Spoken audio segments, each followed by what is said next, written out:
Bismillahirrahmanirrahim. Assalamualaikum warahmatullahi wabarakatuh. Pada kesempatan kali ini, kita akan melanjutkan materi dari video pembelajaran sebelumnya, yaitu berkaitan dengan tata kelola zakat atau zakat governance.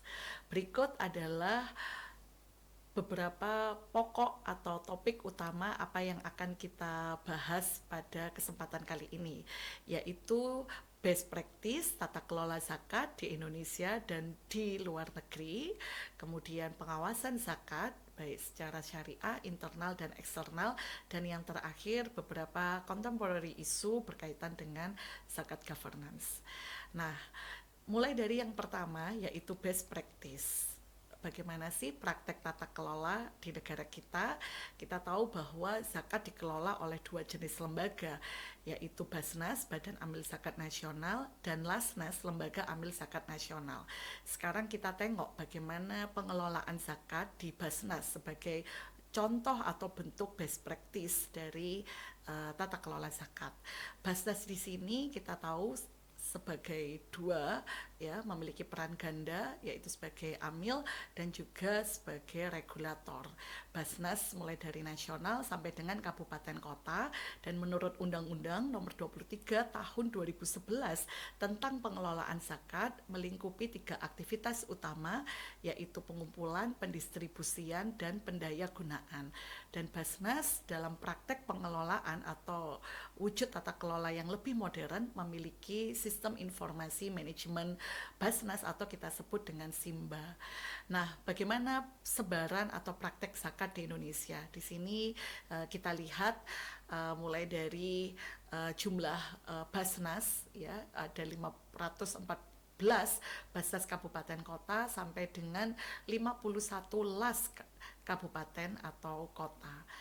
Dan kita lihat bahwasanya dalam praktek pengumpulan, pengelolaan ini sangat signifikan perkembangannya, dan sampai dengan data yang terbaru total pengumpulan zakat di Indonesia 14,2 triliun.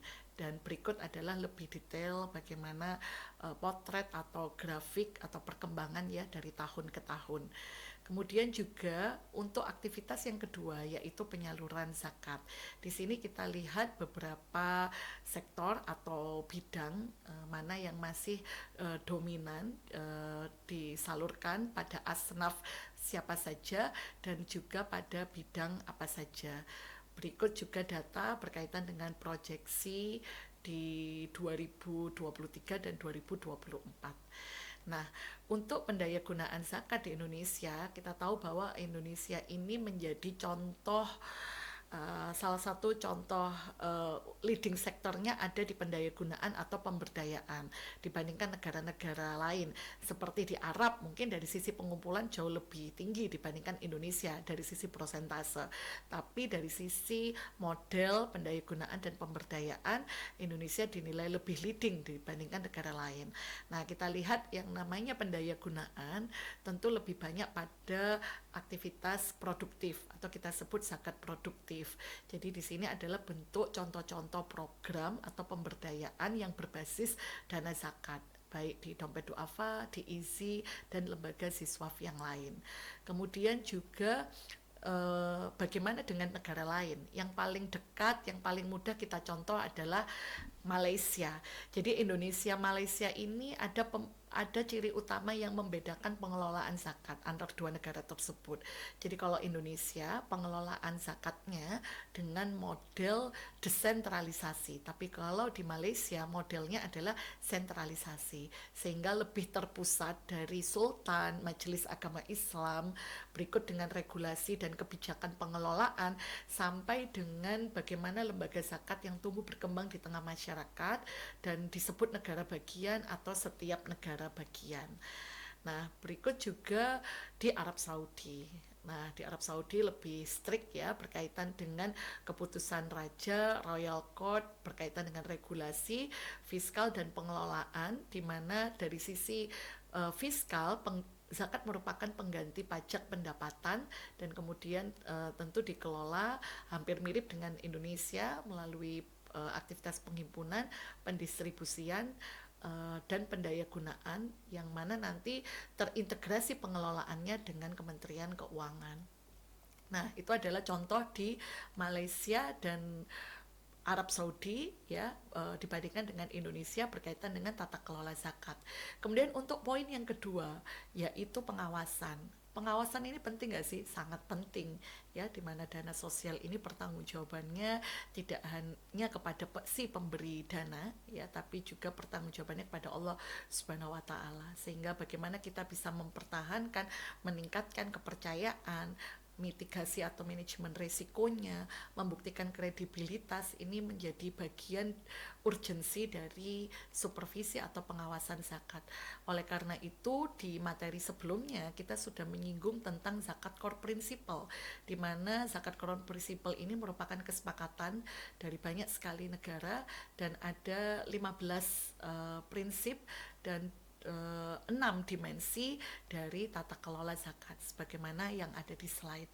Nah, dari beberapa kriteria, contoh ini mulai dari audit internal dan pengendalian syariah, maka lembaga zakat harus memiliki kerangka pengendalian internal yang memadai untuk kemudian menetapkan struktur, kebijakan, bagaimana proses akuntansinya, dan pemisahan dana zakat dengan dana amil yang lain atau dengan dana sosial yang lain. Berikut dengan kriteria kedua, mulai dari pengawasan dan seterusnya. Nah, ini yang kemudian perlu kita perhatikan dari sisi juga pengendaliannya, bagaimana lembaga zakat harus memiliki fungsi pengendalian, menilai apakah kebijakan, proses kepatuhan, dan kendali syariah ini dipatuhi dan dijalankan dengan sebaik mungkin.